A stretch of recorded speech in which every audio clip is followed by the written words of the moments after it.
جی دیکھیں یہ شعر، ارى العراق طويل الليل مذ نوعيت، ارى العراق طويل الليل مذ نوعيت فكيف ليل فتى الفتيان في حلب۔ اب جو ہے اس شعر میں سیدھا سے وہ بیان کر رہے ہیں کہ ان کا جو پورا عراق جو ہے وہ غم کی وجہ سے ایسا ہو گیا ہے پورے عراق کے لوگوں کو کہ لگ رہا ہے کہ شام اور رات بہت لمبی ہو گئی ہے جب سے ان لوگوں کو پتہ چلا ہے کہ خولہ کا انتقال ہو گیا ہے۔ تو عراق والوں کا یہ حال ہے، تو جو ان سے خونی رشتہ تھا سیف الدولہ کا، تو ان کا کیا حال ہوا ہوگا۔ تو اب یہ جو ہے گویا کہ سیف الدولہ کی بھی کیفیت کو بیان کر رہا ہے شاعر۔ تو دیکھیے ارى العراق، میں رات کو دیکھتا ہوں، میں عراق کو دیکھتا ہوں، طویل اللیل، کہ اس کی رات لمبی ہو گئی ہے۔ یعنی مطلب یہ ہے کہ میں عراق والوں کو دیکھتا ہوں کہ عراق والوں کی رات لمبی ہو گئی، مد نعیت، مد مطلب وہ اسٹارٹنگ جہاں سے ہوتا ہے، نعیت نا کا مطلب ہوتا ہے کسی کے موت کی خبر دینا، نعیت جو ہے جب سے ان کو موت کی خبر دی گئی ہے۔ فکیف، تو کیا حال ہوگا، لیل فتى الفتیان، فتى الفتیان نوجوانوں کو نوجوان، یعنی نوجوانوں میں بھی نوجوان جو ایک آئیڈیل ہے۔ تو یہ فتى الفتیان سے کون مراد ہے، تو اس سے جو ہے سیف الدولہ مراد ہے۔ تو نوجوانوں کو نوجوان جس کی رات کا کیا حالت ہوگا جو کہ حلب میں ہے۔ ٹھیک ہے، یہ کلیئر ہوا ہوگا۔ چلیں یہ شعر کلیئر ہو گیا، اگر کوئی شک ہو تو آپ کمنٹ میں پوچھ لیں گے۔ آگے سر دیکھیے، حلب ہاں بولیے۔ یہ حل بھی نہیں، حلب کا معنی کیا ہے سر؟ حلب جگہ کا نام ہے۔ اچھا اچھا ٹھیک ہے۔ اوکے، یظن وأن دمع جفونی غیر منسکبی۔ اب جو ہے اس شعر میں اب وہ نہیں آتی ہے ہم لوگوں کا۔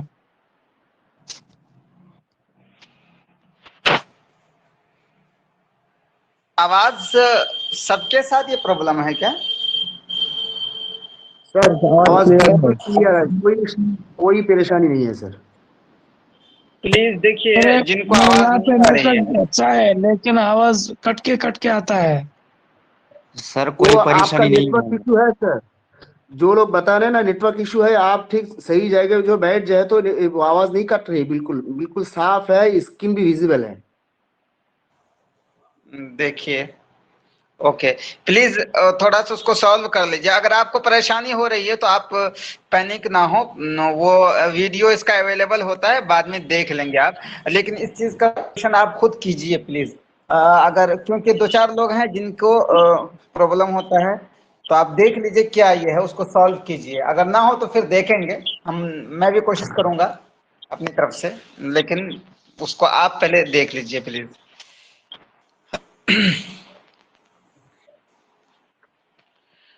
آگے جو ہے اس شعر میں، یظن ان فؤادی غیر ملتہب وان دمع جفون غیر منسکب، اس میں شاعر یہ کہہ رہا ہے کہ سیف الدولہ یہ سمجھتا ہے، سیف الدولہ تو غم کی وجہ سے نڈھال ہے ہی، لیکن وہ یہ سمجھتا ہے کہ میں خوش و خرم ہوں، وہ سمجھتا ہے کہ میرا دل غم کی وجہ سے نہیں پھٹ رہا ہے، میری آنکھوں سے آنسو نہیں نکل رہے ہیں، یہ سمجھتا ہے سیف الدولہ۔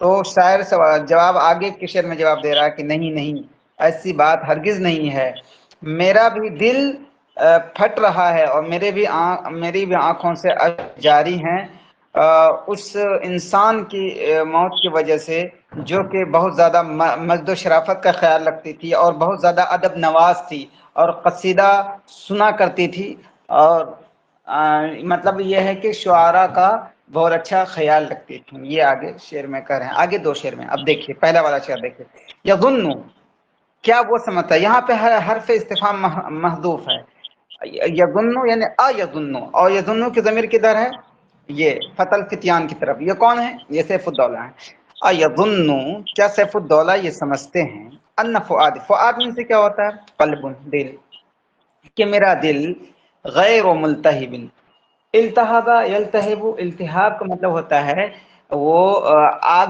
جلنے کی وجہ سے جو آگ بھڑکتا ہے نا اسی کو بولتے ہیں التہاب. تو غیر ملتہب کہ میرا دل نہیں جل رہا ہے. تو غیر ملتہب کا مطلب کہیں گے میرا دل نہیں جلتے ہیں کہ میرا دل نہیں جل رہا ہے. وَأَنَّ دَمْعَ جُفُونِ، جفن جمع جفون کا مطلب پپوٹا ہوتا ہے مطلب، لیکن یہاں معنی ہے وہی آنکھ. دم جمع دم آنسو. تو ان دمع جفونی کہ میری آنکھوں کا آنسو غیر منسکبی، انسکبا ینسکب، انسکاب کا مطلب ہوتا ہے بہنا، تو غیر منسکبی نہیں بہ رہا ہے. اور میری آنکھوں کا آنسو غیر منسکبی نہیں بہ رہا ہے. کیا وہ سمجھتے ہیں کہ میرا دل نہیں جل رہا ہے غم کی وجہ سے اور میری آنکھوں سے اشک رواں نہیں ہیں؟ بلا، کیوں نہیں. وحرمت من كانت مراعیتا، کیوں نہیں. اس کا جواب یہ کیوں نہیں، میرا بھی دل جل رہا ہے، میری بھی آنکھوں سے آنسو نکل رہے ہیں. وحرمت، اس انسان کی عزت کے لیے، من كانت مراعیتا، راعا یراعی، مراعیتا کا مطلب ہوتا ہے خیال رکھنا، جو کہ خیال رکھتی تھی. لحرمت المزدی، مزد مطلب ہوتا ہے شرافت، مزد و شرافت کی حرمت کا خیال رکھتی تھی. والقصاد، یہاں قصاد کا مطلب ہے قصیدہ. والادب، ادب کا مطلب ہے وہی ادب. مطلب یہ ہے کہ اردو میں ہم بولیں تو آپ یہ سمجھیں کہ شعر و سخن، ٹھیک ہے. القصاد والادب کا مطلب یہ ہوگا شعر و سخن، ٹھیک ہے. قصاد قصیدہ، الادب ادب.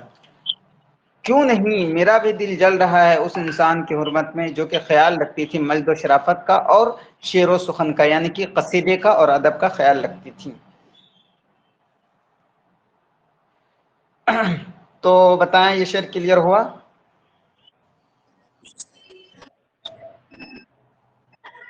آگے چلتے ہیں. ذرا ترجمہ دوہرا دیں.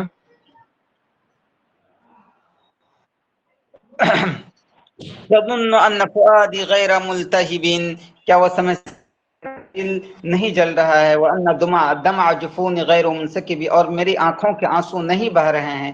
بلا، کیوں نہیں، میرا دل بھی جل رہا ہے، میری آنکھوں سے آنسو بھی بہ رہا ہے. اور اس کی وجہ یہ ہے کہ حرمت من کانت مراعیتا، اس انسان کی حرمت میں، عزت میں میرا دل جل رہا ہے، میری آنکھ سے آنسو نکل رہا ہے. بلکہ یہاں محذوف ہے جو کہ خیال رکھتی تھیں. لحرمت المزدی، مزد و شرافت کی حرمت کا. والقصاد والادب، اور قصیدہ اور ادب کی حرمت کا، یعنی کہ شعر و سخن کا خیال رکھتی تھی، ادب جزاک نواز اللہ. تھی.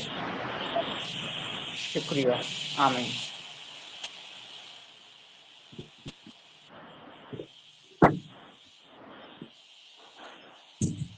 اور آگے والا جو شعر ہے اس کا بھی تعلق اسی سے ہے. یہ والا وہ جو تھا وحرمت من کانت مراعیتا لحرمت القصادی والادبی، جو ہے اسی سے اس تعلق ہے. اور اس کی حرمت میں من مزد، ہاں دیکھ لیجئے، پہلے شعر سمجھ لیتے ہیں.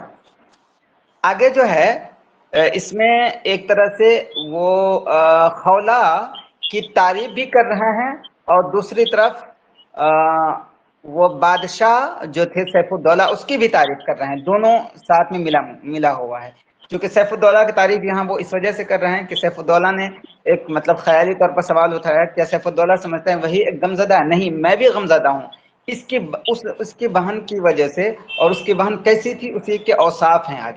آگے دیکھیے ان کے اوصاف کیا ہیں. ان کے اوصاف ایسے ہیں کہ ان کی جو اخلاق تھیں، ان کے اخلاق کا کوئی وارث نہیں بن پایا. یعنی مطلب یہ ہے یہ اخلاق میں لاسانی تھی، تو ان کا اخلاق. اور لیکن ان کے مال میں لیکن ان کی جو وراثت تھی، مال تھا، ان کا جو ہے لوگ وارث بن گئے، لیکن ان کے اچھے اخلاق لوگ نہیں، ان کے اچھے اخلاق کے حامل نہیں ہو سکے.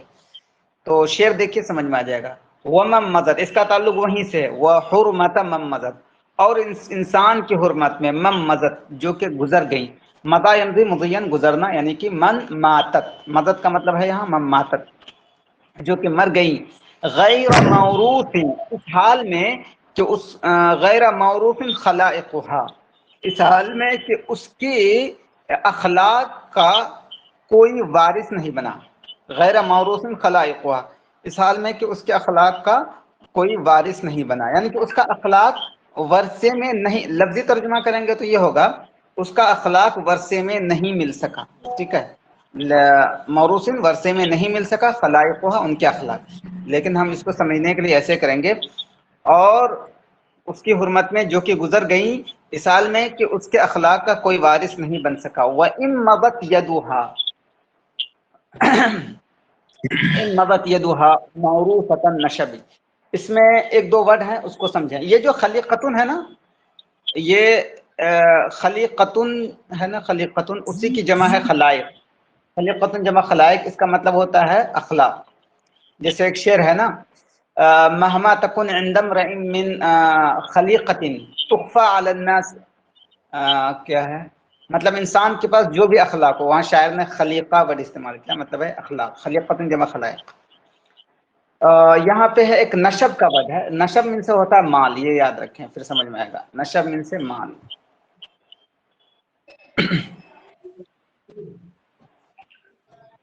ہاں، وَإِن مَضَتْ اگرچہ وہ گزر گئیں اس حال میں کہ موروثۃ النشبی اس کے مال کا وارث لوگ ہو گئی، وَإِن مَضَتْ يَدُهَا اگرچہ اس کے، دیکھیے ایک چیز یہاں پہ سمجھنے کی ضرورت ہے کہ اگرچہ اس کا ہاتھ گزر گیا، یہاں پہ ہے وَإِن مَضَتْ يَدُهَا اگرچہ اس کا ہاتھ گزر گیا، چونکہ مال کیا ہوتا ہے انسان کے کنٹرول میں رہتا ہے، تو انسان کے کنٹرول میں جو رہتا ہے وہ اس میں بیسکلی جو کردار ہوتا ہے اس میں ہاتھ کا ہوتا ہے، ہاتھ سے تالا کھولتے ہیں، آج کے زمانے میں پاس ورڈ لگا کے رکھتے ہیں بینک میں، تو اس وجہ سے یہاں پہ استعمال کیا وَإِن مَضَتْ يَدُهَا اگرچہ اس کا ہاتھ گزر گیا، موروثۃ النشب اس حال میں کہ اس کے وارث لوگ ہوئے ہیں۔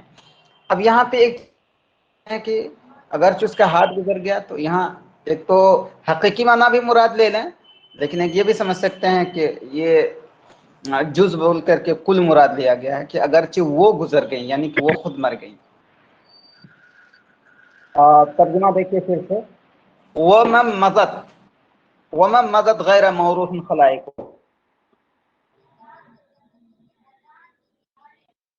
کی وجہ سے اس خوشی میں غمزدہ ہوں، من مضت اس کا تعلق چونکہ پیچھے سے ہے پھر آپ سمجھ پائیں گے، اگر اس انسان کی حرمت کی وجہ سے میں غمزدہ ہوں جو کہ گزر گئیں اور اس کے اخلاق کا کوئی وارث نہیں ہوا، اگرچہ کہ وہ گزر گئیں لیکن اس کے مال کے وارث ہوئے ہیں۔ جی تو بتائیں یہ شعر کلیئر ہوا؟ بتائیں یہ شعر سمجھ میں آیا؟ بس ان کا اخلاق کا تو کوئی وارث نہیں بنا، لیکن مال جو تھے وہ تو مال کا جو ہے وارث بنا، مطلب یہ ہے نا سر؟ جی مطلب یہی ہے۔ جی سر۔ یہ شعر سب کے لیے کلیئر ہے؟ اگر کسی کو کچھ یہ ہو تو بول دیجیے گا۔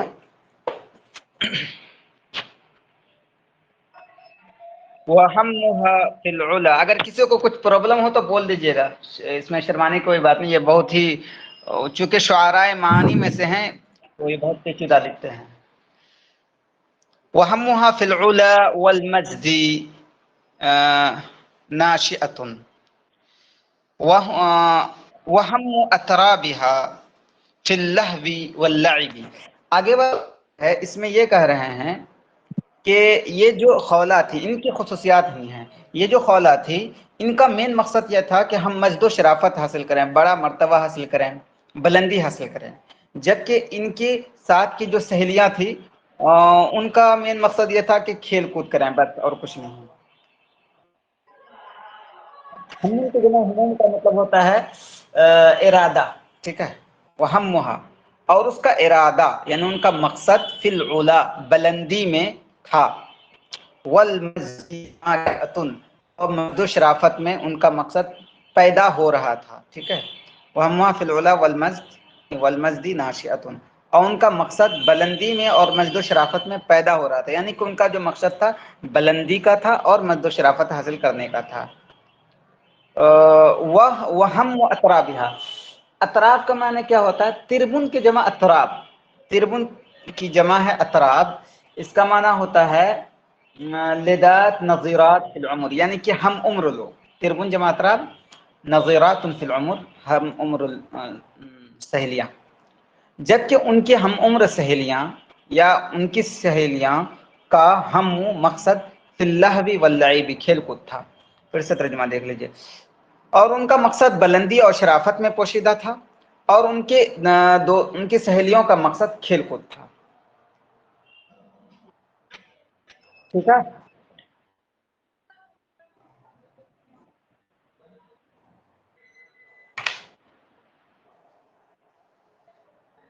آگے دیکھیے شعر. ایک شعر ہے نا، کسی نے کہا ہے، حمزہ بن بیض نے ایک شعر کہا ہے کہ فَهَمُّكَ فِيهَا جِسَامُ الْأُمُورِ وَهَمُّ لِذَاتِكَ أَنْ يَلْعَبُ. حَمُّكَ فِيهَا تمہارا مقصد جسام الامور بڑے بڑے امور ہیں، وَهَمُّ لِذَاتِكَ أَنْ يَلْعَبُ اور تمہارے سہیلیوں کا مقصد کھیلنا ہے. تو بس یہی چیز جو ہے متنبی نے کہا ہے، لیکن انہوں نے ٹف انداز میں کہا ہے. يَعْلَمْنَ حِينَ تَحْيَا حسن مبسمها وليس يعلم الا الله بالشنب. اب یہاں پہ ایک ورڈ سمجھیں کہ شنب کا معنی کیا ہوتا ہے. شنب کا معنی ہوتا ہے کہ دانت اور منہ کے اندر جو ٹھنڈا پن ہوتا ہے اس کو بولتے ہیں شنب. ٹھیک ہے. اور اس شعر میں اصل بتا کیا رہے ہیں وہ پہلے سمجھ لیتے ہیں. اس شعر میں یہ بتا رہے ہیں کہ لوگ جو ہے ان کے صرف ظاہری چیزوں ہی کو دیکھے ہیں، کہ لوگوں نے ان کو ہنستے ہوئے دیکھا تو ان کی سہیلیوں نے کہا رے یہ تو بہت اچھا مسکراتی ہیں، لیکن اس کی جو اندرونی چیز تھی وہ اندرونی اعتبار سے بھی بہت اعلیٰ تھی. یعنی اندرونی خصوصیات کے، ایٹرنل مطلب خصوصیات کے بھی وہ حامل تھی. وہ کیسے؟ وہ ایسے کہ لوگوں نے تو ان کے مسکراتے ہوئے دانت کو دیکھ کے کہا رہے ان کے دانت بہت اچھے، لیکن ان کے دانت کے اندر، ان کے منہ کے اندر، ان کا منہ جو اتنا وہ تھا اس میں ٹھنڈک تھا اور دانت میں بہت زیادہ ٹھنڈک تھا، تو وہ لوگوں نے تو دیکھا نہیں، تو اس کو صرف اللہ ہی جانتا ہے. تو یہ پوری چیزیں کر، یعنی کہ خلاصے کا مطلب یہ کہ طور پہ بھی اچھی تھی، بات طور پہ بھی. یعلمنا حین تحیا حسن مبسمها. حسن مبسم کا مطلب ہوتا ہے حسن خوبصورتی، مبسم مطلب ہوتا ہے مسکرانا، بسمہ یبسم سے. ان کی اچھی خوبصورت مسکراہٹ. تو حسن مبسمہ کا ترجمہ ہوگا خوبصورت مسکراہٹ. تحیا کا مطلب ہوگا وہی تعیش، جب وہ زندہ تھی. یعلمنا وہ لوگ جانتی ہیں جب کہ وہ زندہ تھیں اس کے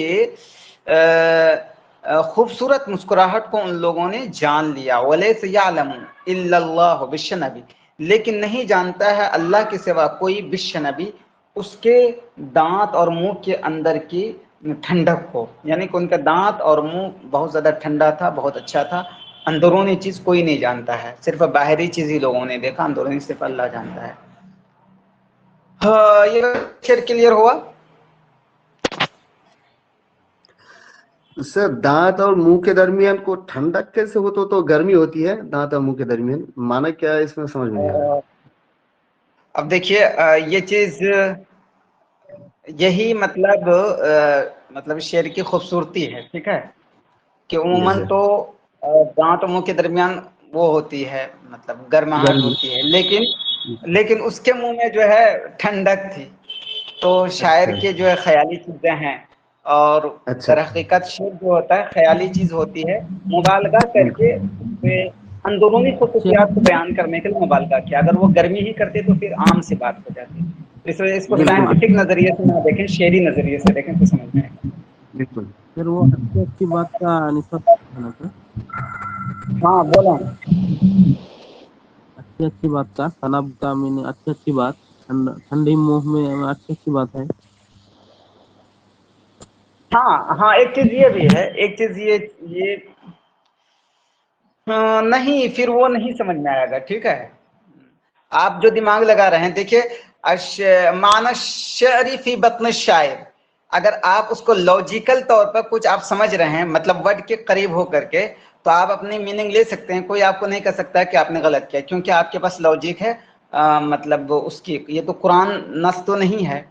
یہ چونکہ شعر ہے، آپ کو لغت کے حساب سے، صرف و نحو کے حساب سے آپ کے پاس اگر لوجیک ہے تو آپ لے سکتے ہیں، لیکن آپ جو بول رہے ہیں نا منہ کی وہ مطلب حلاوت، مطلب ان کی آواز میں، تو یہ چیز تھوڑا سا مطلب لوجیکل نہیں سمجھ میں آ رہی ہے، کیونکہ منہ کی حلاوت تو سب جان لیتے ہیں، جو اچھا بولتا ہے تو وہ تو ظاہر و باہر ہوتا ہے یہاں پہ، اس لیے چلیے بہرکیف آپ نے اچھی کوشش کی۔ چلیے آگے چلتے ہیں، چلیے سمجھ میں آ گیا شعر، کوئی کنفیوژن؟ اصل میں یہ جو شعر ہے نا تو بڑا یہ تھا، میں نے اس کے لیے بہت زیادہ مطلب پڑھا، تو اس میں اسماعی نے لاسٹ میں بہت سارے اس میں لوگوں نے شرا نے الگ الگ حساب سے تشریح کی ہے، لیکن اسماعی نے لاسٹ میں جو اس کی تشریح کی ہے وہ اچھا سے مطلب سمجھ میں، انہوں نے لکھا ہے الاسمعی یقول الشنب برد الفم والاسنان ان اطرابها اذا جئنا اليها راينا حسن مبسمها ولا يعلم ما وراء شفتها من الشنب الا الله لانه لم يذقه احد۔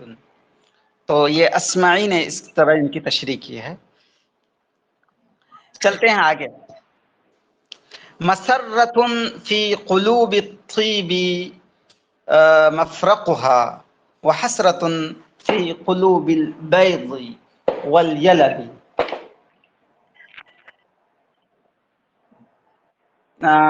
سوری یہاں پہ میں نے طیب نہیں طیب ہے، مسرۃ فی قلوب الطیب مفرقها وحسرۃ فی قلوب البیض والیلب۔ اس میں کہنا کیا چاہ رہے ہیں؟ اس میں کہنا یہ چاہ رہے ہیں کہ یہ تو تھی عورت، لیکن تھی یہ بہت بہادر، اور اتنی بہادر تھی کہ اپنے سر پہ یہ خود پہنا کرتی تھی۔ خود ہوتا تھا کیا؟ خود بیسیکلی یہ ہوتا ہے کہ آج کل کے زمانے میں جو ہیلمٹ پہنتے ہیں، چونکہ ہیلمٹ پہننا یہ مردوں کا کام مطلب سمجھا جاتا ہے، ٹھیک ہے، ہیلمٹ پہننا یہ جو ہے مردوں کا کام سمجھا جاتا ہے،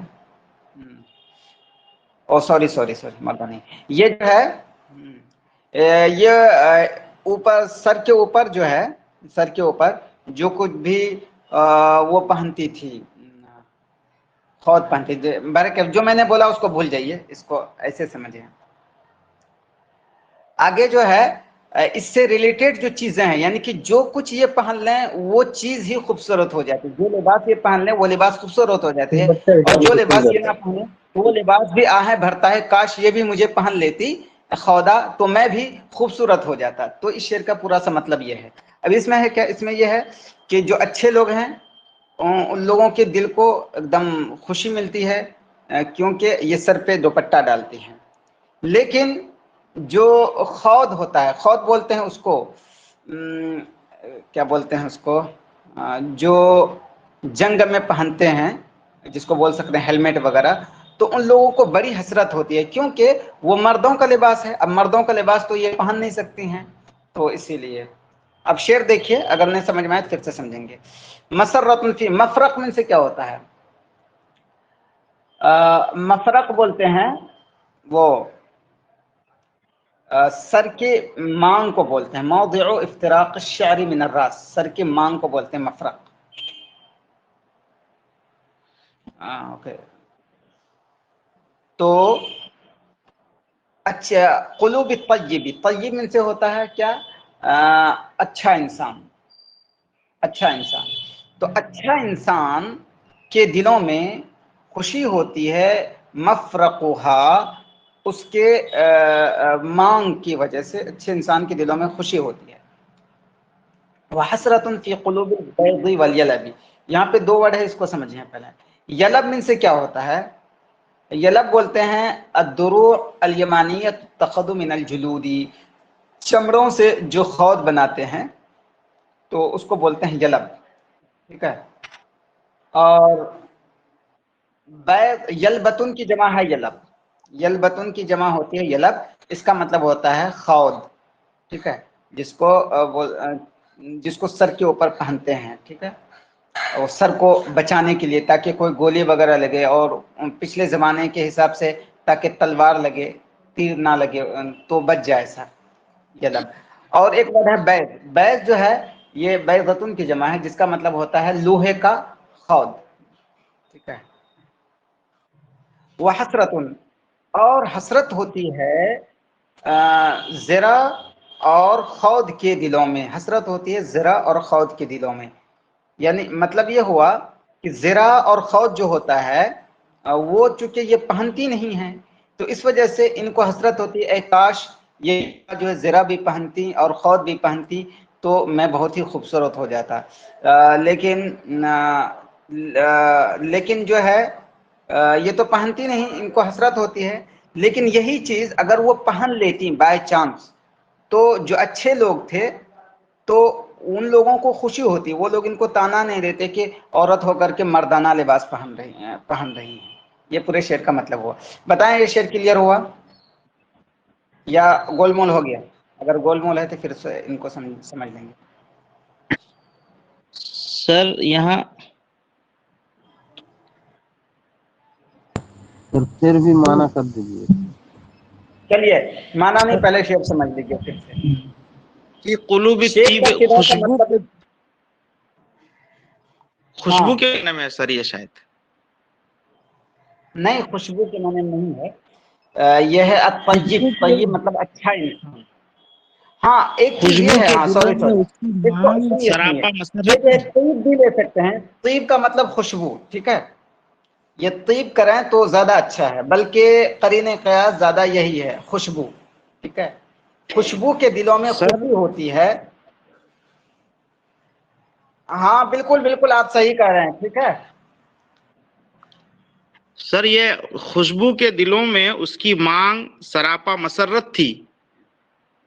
ہاں بالکل. مسرت کے معنی میں خوشی کیا ہے. اور خود اور چلتا, یہ یلب کے معنی چلتا, بیض کے معنی خود.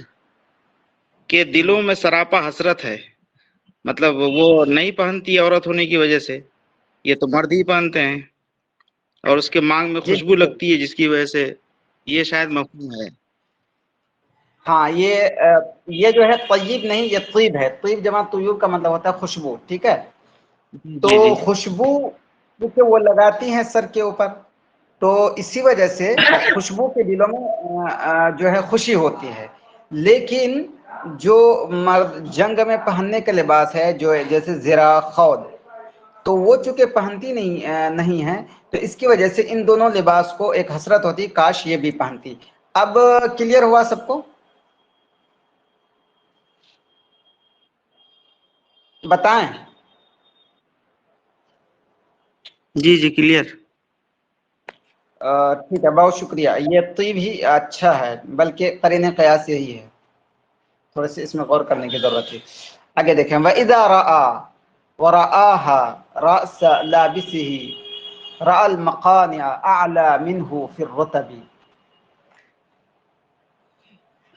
تو اس شعر میں کہہ رہے ہیں کیا, اس شعر کا سیدھا سا مطلب یہ ہے کہ جب وہ اس عورت کو دیکھتا ہے کہ یہ اگر وہ سر پہ جو چادر پہنی ہوئی ہیں, ٹھیک ہے, تو اس چادر کی خوبصورتی بڑھ جاتی ہے, اس چادر کا مقام و مرتبہ بڑھ جاتا ہے. اتنا سا اس کا مطلب ہے. جو سر پہ یہ دوپٹہ اوڑھتی ہیں تو اس کے اوڑھنے کی وجہ سے اس دوپٹے کا مقام و مرتبہ بہت ہی بڑا ہو جاتا ہے. اس کا سیدھا سا مطلب یہ ہے. اب دیکھیں, اذا رآ, جب وہ دیکھتا ہے, ورآہا رأس لابسہ, اور وہ اس کو دیکھتا ہے اس کے پہننے والے کے سر کو, رأى المقانع, تو وہ مقنع میں سے کیا ہوتا ہے, مقنع یا مقنعۃ, اس کا مطلب یہ ہے ما تقنع به المرأة رأسها, کہ جس سے عورت اپنے سر کو ڈھکتی ہے, اس کپڑے کو بولتے ہیں مقنع. اسی کی جمع ہے مقانع, یعنی جس کو بول سکتے ہیں دوپٹہ, ردا. رأى المقانع, تو وہ ہاں میں جو ہاں ہے سر, یہ اس کا مرجع کیا ہے؟ جی بتا رہا ہوں. رأى المقانع, تو وہ دوپٹے کو دیکھتا ہے کہ اعلی منہ فی الرتب, کہ اس سے جو ہے مرتبے میں بلند ہے. رتبتن کی جمع رتب. اذا رآها ورآها ورآها رأس لابسه.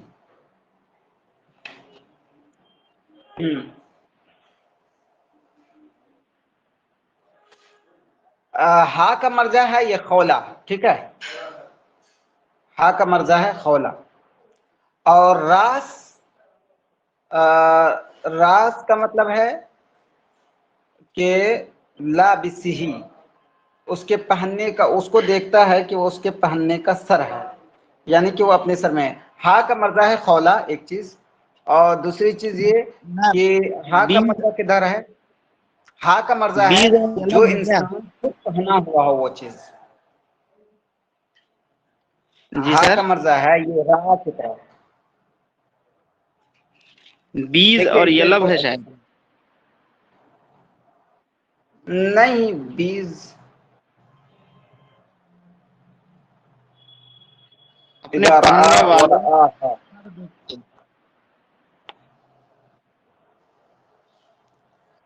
تو بیز اور یلب، اور ایک منٹ.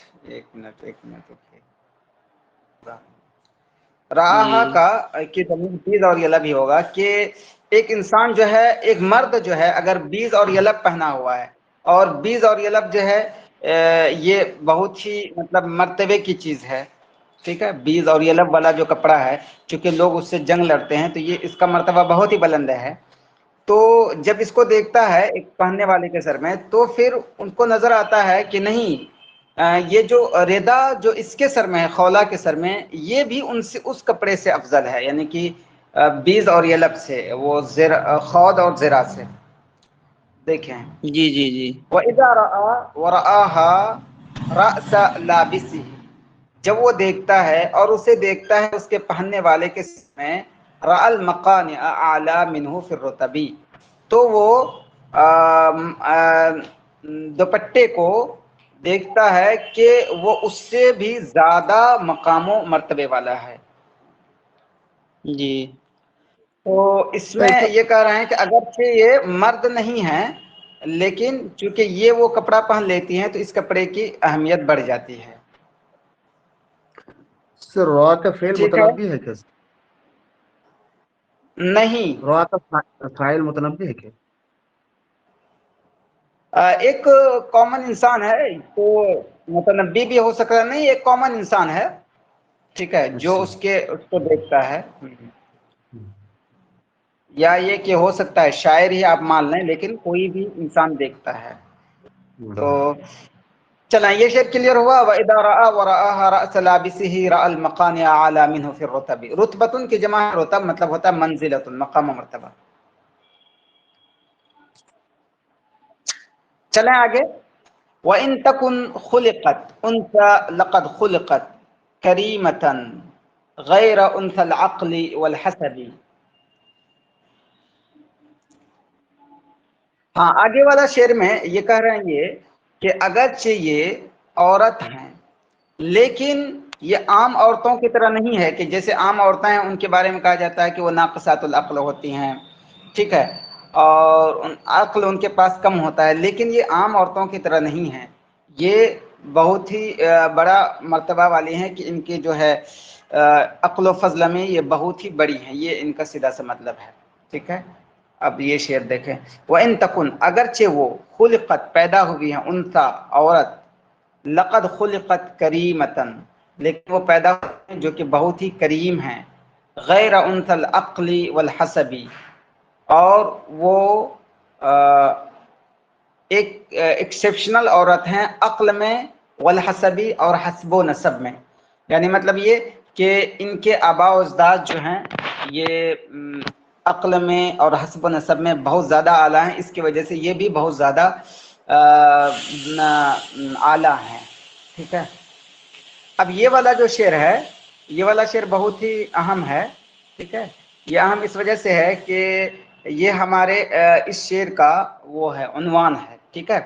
تو اس میں ہو سکتا ہے کہ کہیں اس میں بھرنے کے لیے دے دیا جائے خالی جگہ، اس وجہ سے اس شعر کو اچھے سے یاد کر لیں گے. وَإِن تَكُنْ خُلِقَتْ أُنْثَى لَقَدْ خُلِقَتْ كَرِيمَةً غَيْرَ أُنْثَى الْعَقْلِ وَالْحَسَبِ. اور دوسری چیز یہ کہ اس شعر کو یہ بھی پوچھ سکتے ہیں کس نے یہ شعر کہا ہے، چونکہ یہ محل امتحان ہے ایک حساب سے، کیونکہ یہ شعر تو بہت ہارڈ ہے، لیکن اور یہ والا غیر عنف العقل والحسب، یہ بالکل ٹاپک ہی ہے، اس کو ڈال کر کے ہو سکتا ہے اس کو بھرنے کے لیے دیا جائے، اس وجہ اس کو ذہن میں رکھیں گے۔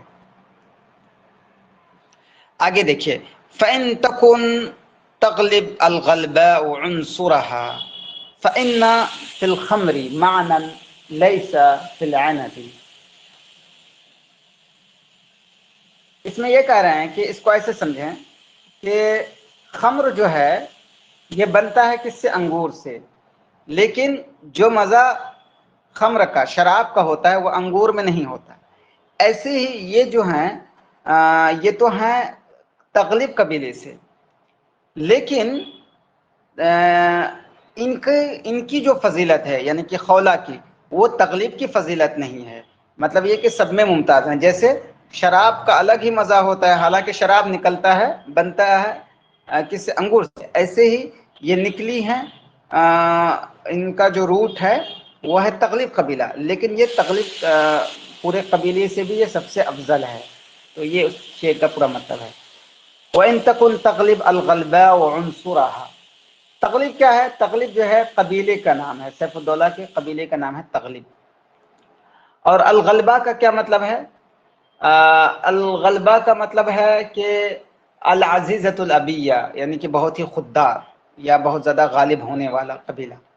عنصرہ، عنصرہ کا مطلب بولتے ہیں ایلیمنٹ کو، یعنی کہ اس کا ایک جز ہے، وہیں سے یہ نکلا ہے۔ وَإِن تَكُن تَغْلِبْ الْغَلْبَاءُ عُنْصُرَهَا، اگرچہ تغلب جو کہ بہت ہی طاقتور ہے، یہ اس کا روٹ ہے، ٹھیک ہے، یعنی کہ اس کی جڑ ہے، بنیاد ہے۔ فَإِنَّ فِي الْخَمْرِ، لیکن خولہ جو ہیں بہت ہی بڑی ہیں، ایسے ہی جیسے کہ شراب کا مزہ ہی کچھ اور ہوتا ہے، جس طرح حالانکہ وہ اس کو بنایا جاتا ہے انگور سے۔ فَإِنَّ فِي الْخَمْرِ مَعْنًا، لیکن شراب کا الگ ہی معنی ہوتا ہے، یعنی کہ الگ ہی لذت ہوتی ہے، لَيْسَ فِي الْعَنَبِ، جو انگور میں نہیں ہوتی۔ بتائیں یہ شعر کلیئر ہے؟ جی کلیئر ہے سر۔ ٹھیک ہے، اب چل ابو العتاہیہ کا جو نام ہے اسماعیل بن قاسم، ٹھیک ہے، اسماعیل بن قاسم ان کا نام ہے، اور اس کی کنیت ہے ابو اسحاق، اور لقب ہے ابو العتاہیہ۔ ایک سوال آ سکتا ہے اس میں آ جائے اس طرح سے کہ ما کنیت ابو العتاہیہ، ابو العتاہیہ کی کنیت کیا ہے؟ اس میں آ جائے ابو العتاہیہ ابو اسحاق، ٹھیک ہے، اور اسماعیل بن نہیں، سب سے پہلے ابو العتاہیہ ابو اسحاق کل من الاثنین اسماعیل بن قاسم۔ تو یہاں پہ آپ کو ان میں فرق کرنا ہے کہ ان کی کنیت ابو اسحاق ہے اور ابو العتاہیہ جو ہے لقب ہے اس کا۔ تو ابو دیکھ کر کے کنفیوژن کا شکار نہیں ہونا، ایک چیز اس میں اہم ہے۔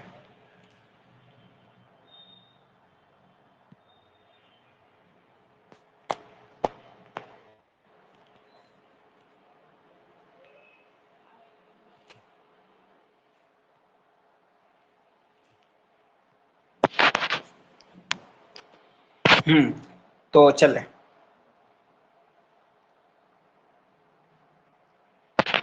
اور یہ پیدا کہاں ہوئے ہیں؟ یہ عین التمر میں پیدا ہوئے ہیں، یہ ایک گاؤں ہے حجاز کے اندر، یہ حجاز میں پیدا ہوئے ہیں، لیکن کوفہ میں یہ پلے بڑھے ہیں، ٹھیک ہے۔ اور خاص بات یہ ہے کہ ان کی جو فیملی تھی وہ لوگ گھڑا بنانے اور بیچنے کا کام کرتے تھے، ٹھیک ہے۔ اب اس کے بارے میں یہاں سوال آ سکتا ہے کہ کون سے شاعر ہیں جو کہ حجاز میں پیدا ہوا لیکن کوفہ میں وہ پلا بڑھا؟ تو یہ ابو العتاہیہ۔ اور ابو العتاہیہ کی خاص چیز یہ ہے کہ ان کے جو گھر والے تھے یہ گھڑا یعنی مٹی کا برتن وغیرہ بناتے تھے، اس کو بیچتے تھے، اور اسی وجہ سے یہ بھی ابو العتاہیہ بھی مٹی کا برتن بناتے اور بیچنے لگے اس طرح سے۔ آگے دیکھیں تو یہ مٹی کا برتن بنا کر کے اپنے وہ ابو العتاہیہ اپنے پیٹ پر کوفہ کی گلیوں میں بیچا کرتے تھے، اور اسی طور پر بیچتے ہی بیچتے ان کے اندر جو شاعری کا رجحان پیدا ہوا وہ فطری طور پر شاعری کا رجحان پیدا ہوا، اور اسی وجہ سے وہ شعر کہتے تھے ایک دم بلا تکلف وہ شعر کہتے تھے۔ اور یہ والا جملہ بہت ہی امپورٹنٹ ہے کہ اس کے بارے میں پوچھ لیا جاتا ہے کہ من کان یقول الشعر علی سجیتہ من غیر ان یجہد نفسہ فیہ، وہ کون سے شاعر ہیں جو کہ شعر کہتے تھے بلا تکلف، ٹھیک ہے، جس کو ہم اردو میں بولتے ہیں کہ آمد ہوتی تھی ان کو شعر کی، اور اپنے آورد نہیں، تو شعر خود بخود آ جاتا تھا. تو یہ ابو سجیت الطاہیہ تھے. کیا مانا سر؟ سجیتن جمع سجایا، اس کو بولتے ہیں طبیعتن. سجیعتن یعنی طبیعتن یعنی فطرت. یہ شعر کہتے تھے اپنی فطرت پر، یعنی کہ خود بخود وہ شعر کہنے لگتے تھے، اپنے آپ کو وہ تھکاتے نہیں تھے کہ ہاں اب شعر کہنا ہے، اب ہم اپنے اوپر زور ڈال رہے ہیں. اگر اردو جانتے ہوں تو اس کو یہ سمجھیں کہ جس کو بولتے ہیں کہ آمد ہوتی تھی، تو وہی چیز ہے. فطری شاعر بھی کہا جائے گا. ہاں فطری کہہ سکتے ہیں، فطری شاعر، فطری شاعر. جی یہ تھے ہی حقیقت میں فطری شاعر، ان کے بارے میں آگے ہم لوگ دیکھتے ہیں. تو فطری شاعری اس وجہ سے تھے کہ کبھی کبھار وہ کوئی بات کرتے تھے تو وہ بات جو ہے وہ کلام موزون اور مقفع بن جاتا تھا، ٹھیک ہے. لوگ سمجھتے تھے کہ ارے یہ نثر ہے، لیکن حقیقت میں وہ ہوا کرتا تھا، کیونکہ یہ جو بات کرتے تھے خود بخود موزون مقفع بن کے وہ کلام شعر بن جاتا تھا. لیکن لوگ سمجھتے تھے اچھا یہ شاعر، یہ جو ہے ہم سے بات کر رہا ہے. ابھی ان کا جو یہ والا نص ہے نا، شعری نص، اس کو پڑھیں گے تو پتہ چلے گا، لگے گا ہی نہیں کہ یہ شعر ہے، ایک دم سا فطری چیز ہے. ایک چیز. اور دوسری چیز یہ ہے کہ انہوں نے اپنے بارے میں یہ کہا ہے، لو فیت ان اجعل کلامی کلہ شعرا لفعلت، اگر میں اپنا سارا ہی کلام، اپنی ساری گفتگو ہی کو شعر بنانا چاہتا تو میں ایسا کر لیتا. اب سوال آئے گا کہ یہ کس نے کہا ہے؟ تو یہ ابو الطاہیہ نے کس کے بارے میں کہا؟ خود کے بارے میں کہا ہے کہ اگر میں، تو اس کو دھیان میں رکھیں گے. ابھی آپ نے کس نے بولا تھا کہ یہ فطری شاعر تھے، تو ہاں یہ جو ہے یہ فطری شاعر تھے، زبردستی کے نہیں. اس کا ریزن یہ ہے کہ وہ جو ہے علم عروض بالکل بھی نہیں جانتے تھے، لیکن پھر بھی وہ شاعری کر لیتے تھے. علم عروض نہیں جانتے تھے پھر بھی شاعری کرتے تھے برکت. اور یہ ایک دیکھنے کی چیز ہے کہ ہم لوگ آج کے زمانے میں علم عروض شاعری کرنے کے لیے پہلے عروض کو پڑھنا چاہتے ہیں، پھر جو شاعری کرنا چاہتے ہیں. تو عروض پڑھ کر کے فطری شاعری نہیں ہو سکتی. بس یہ ہے کہ وزن اور قافیہ بالکل ٹھیک ٹھیک ہم بیٹھا سکتے ہیں، لیکن اس کے اندر جو آمد ہے اور جو نغمگی ہوتی ہے وہ نہیں پیدا ہوتی ہے. یہی وجہ ہے کہ آج کے زمانے میں اسی وجہ سے ایک شعر پیدا ہوا الشعر الحر، اس کے بعد پھر پیدا ہوا وہ القصیدۃ النثریہ. خیر یہ ایک ایکسٹرنل باتیں تھی.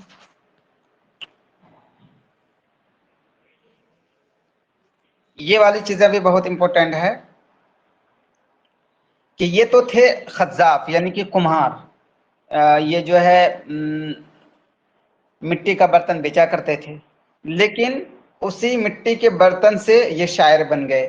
تو یہ والا چیز بہت ہی مشہور ہے، لوگوں کے زبان پہ یہ چیز رواں تھی کہ فانتقل الخزاف من بین الطین والماء الى مجالس الشعراء ودوامین الخلفاء، کہ ایک کمہار جو ہے مٹی اور پانی سے نکل کر کے شعراء کی مجلس میں گیا اور خلفاء کے دیوان میں گیا، یعنی کہ ان کے کورٹ میں گیا، ان کی مجلس میں گیا خلفاء کے. تو وہ کون سا شاعر تھا؟ یہ والا بہت ہی امپورٹنٹ پوائنٹ ہے. من هو الشاعر الذي انتقل، من هو الشاعر الذي كان خزافا وانتقل من بين الطين والماء الى مجالس الشعراء ودوامين الخلفاء. وہ کون سا شاعر تھا جو کہ کمہار تھا، اور وہ جو کمہار بنانے کا کمہاری کا کام ہوتا ہے کہ مٹی پانی وہاں سے جو ہے اچانک سے وہ نکل کر کے شعراء کی مجلس میں جانے لگا. وہ کون سا شاعر ہے؟ تو آپ بتائیں گے ابو الطاہیہ. ابو الطاہیہ کی خاص بات یہ ہے، ایک بات ابو الطاہیہ کی خاص یہ ان کی زندگی کو سمجھنے کے لیے، یہ کمہار تھے اور اسی میں رہتے ہوئے وہ شاعر بن گئے خود بخود. اور دوسری بات ان کی کیا ہے وہ آگے دیکھ لیتے ہیں. ہاں اس کے بارے میں ایک سوال یہ ہو سکتا ہے کہ وہ جو ہے بغداد کب گیا تھا؟ تو اس میں الگ الگ آپشن آ جائیں گے، فی خلافت الہادی، فی خلافت المامون. تو آپ یہ بتائیں گے ابو العتاہیہ جو بغداد گیا تھا فی اول خلافت المہدی، مہدی کی خلافت کے شروع زمانے میں یہ ابو العتاہیہ بغداد گیا تھا، ٹھیک ہے. اور اس کے پاس اس کی بہت ہی آہو بھگت ہوئی مہدی کی، اس کی ابو العتاہیہ کی. اور وہیں پہ ان کے کسی ایک لڑکی سے پیار ہو گیا ان کو، جس کا نام تھا عتبہ. اب یہ سوال اس میں آ سکتا ہے کہ من کانت حبیبتا ابی العتاہیہ، کون ابی العتاہیہ کا حبیبہ تھی؟ آپ فوراً بتائیں گے عتبہ، یہ آپ یاد رکھیں گے. تو عتبہ سے ان کو عشق ہو گیا، تو اس کے بعد اسی پہ وہ خوب شاعری کرنے لگے. اور ہوتے ہوتے اتنی زیادہ وہ شاعری کرنے لگے کہ مہدی نے چاہا کہ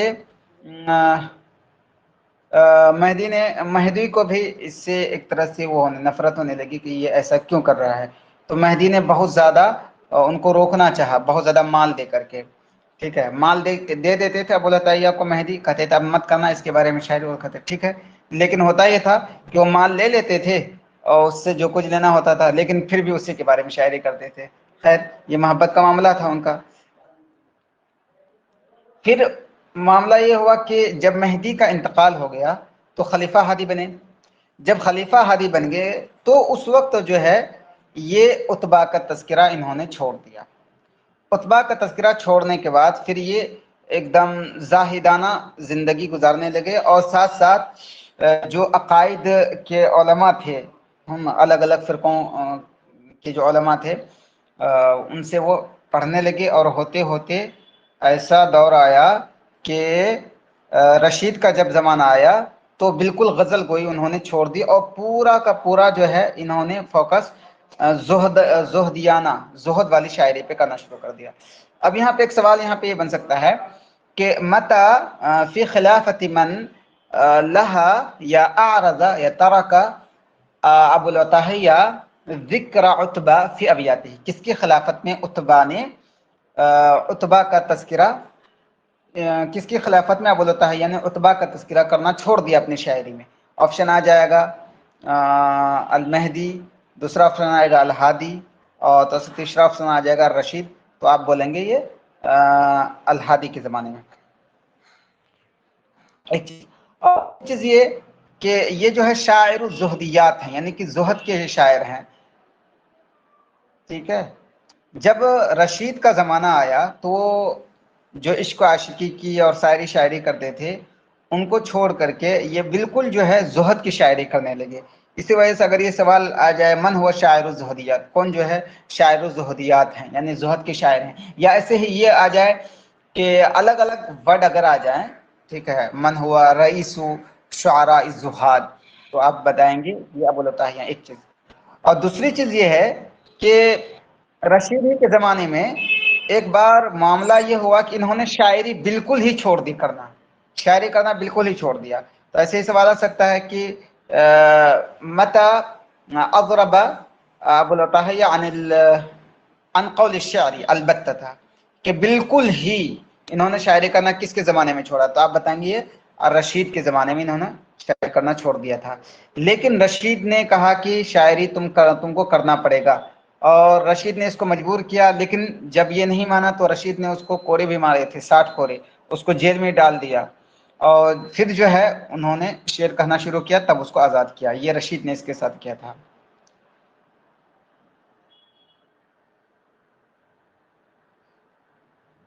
ٹھیک ہے. اور ان کا انتقال کب ہوا؟ ان کا انتقال ہوا ہے مامون کے زمانے میں، ٹھیک ہے. تو اس کا جو ہے کچھ کس خلفاء کے زمانے میں ان کے ساتھ کون سی حالت پیدا ہوئی وہ ذرا ذہن میں رکھیں. کہ جیسے کہ اس کو عشق ہو گیا عتبہ سے اس کے زمانے میں، مہدی کے زمانے میں. پھر جب ہادی کا دور آیا تو عتبہ کا تذکرہ چھوڑ دیا، ٹھیک ہے.